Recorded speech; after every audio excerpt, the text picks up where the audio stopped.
Одоо манай Ашаантайг та нар ойлгож байгаа. Яг дулааны шугамын төгсгөл зээг бол одоо жишээ нь 36 даар ирж байгаа.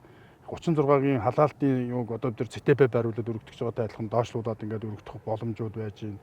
Цэвэр бохир усны бүх шугам яг энэ хоолоодоор ирж энээсээ цэвэрлэх байгууламж руу явж байгаа. Тэгэхээр манад бүр тэгж ярих юм бол хашаандаа сайхан амьдрал төсөл бас боломжтой хурдан гэргэж боломжтой.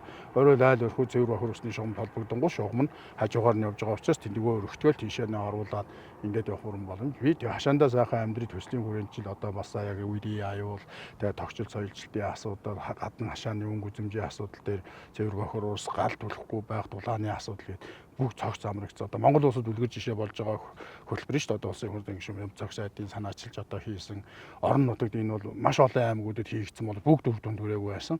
Ганцхан Ховд аймагт энэ бол маш үр дүнтэй болсон. Тэгээд хашаандаа сайхан амьдрал төслийг ер нь бүрэн одоо аймгийн төв дээр хэрэгжүүлээ гэж.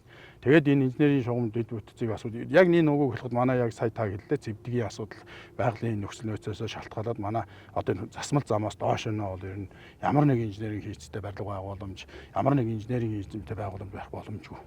Боломж их хомс зэвдэгтэй тэгээд боломжгүй учраас тийм учраас тэр хэсгийг бид нэр ногоон байгууламж цэцэрлэгжүүлэлт тэр тал руу хөгжүүлээд эко тал руугаа ногоон одоо болгоод дээшээ нэ бол одоо энэ боломжтой. Тэгээд эн чинь ингээд зам тавиал хөрөнгө оруулалтууд хийгдэхээр одоо бид нар зэвдэг ингээд хар суугаад явах биш бүтээн байгуулалтууд хийгдээд одоо хүчний нөхцөлийг ингээд агсахад одоо бас зүгээр байдаг гэдэг жишээ бол одоо наран баг тавьсан замууд биш. Одоо энэ замуудыг тавьж явахад бол хил ам зөндөө гарчиж зэвдэгтэй газар энэ ч одоо энэ зам жаваага тоогоо гарна гэсэн үгүй харин ч үр тэн дээрээ хөрсний ус доош суугаад одоо зэвдэгшилд арилж байгаа ийм сайн мэдээнүүд бас байгаа.